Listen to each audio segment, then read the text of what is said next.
What the haters talking about?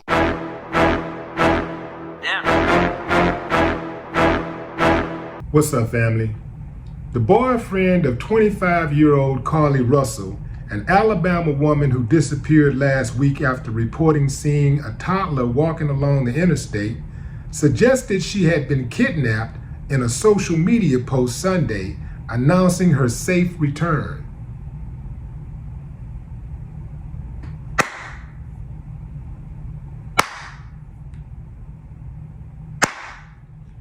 I ain't got no problem with that.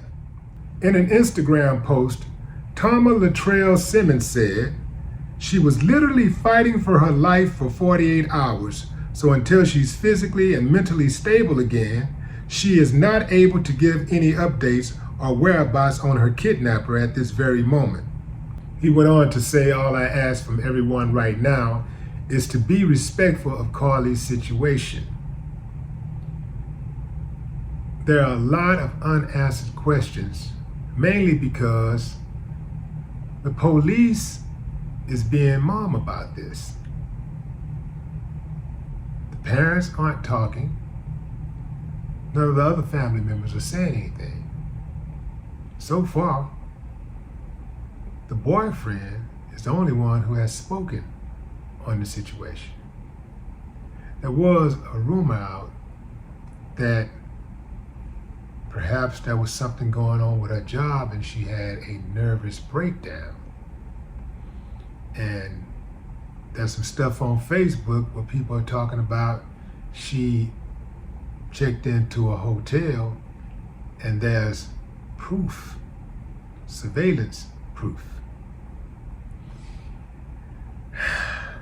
Don't know if she was running from something. Don't know if she was actually kidnapped. And it seemed plausible, fam, because there's a lot of uncivilized mutts roaming this country. You know, like they're everywhere. They're all over the place, and human trafficking is big business for the uncivilized mutts. They will snatch a person off the streets and uproot them from their family, their life, everything in a heartbeat. These uncivilized mutts do not care. I mean, they are the worst of the worst.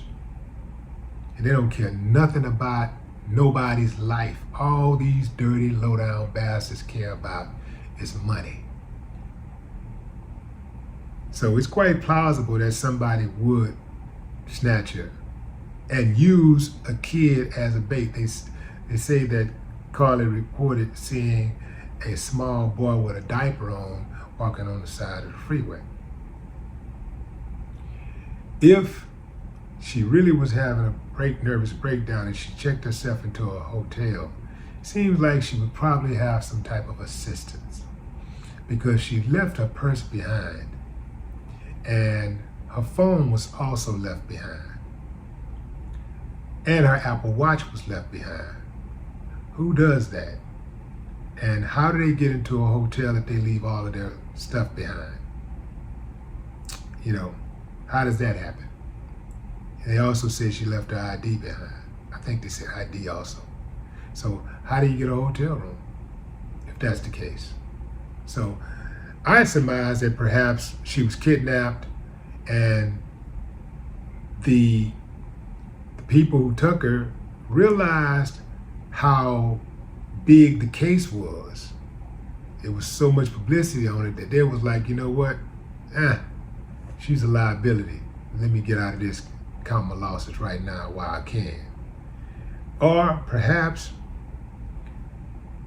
it could have been just some dude with some sick fantasy. And he realized that the heat was on and he didn't want that liability. Any number of things could have happened. I think that the interview that she gives to the authorities are going to tell a whole lot. That's going to tell a lot because, and also that surveillance footage. What does that surveillance footage say? Because we know they got it. They got surveillance footage everywhere, all along these highways. And you don't even notice it because you're not looking for it. Even the gangsters, the killers don't The kidnappers, they don't recognize it because they're not looking for it. Well, at least many of them are not looking for it. But they're everywhere, and they're oftentimes in inconspicuous places. So it's easy to overlook one. It's easy to get so caught up in a crime of opportunity that you miss something. And like my uncle always say, criminals always miss something. But what say you about this case, fam? I mean, do you believe the account of events that CARLEE gave, that CARLEE and her family gave, or do you believe that there's something more sinister going on here? Drop a comment. I'd love to hear your thoughts. No more talk. What the haters talking about? Yeah.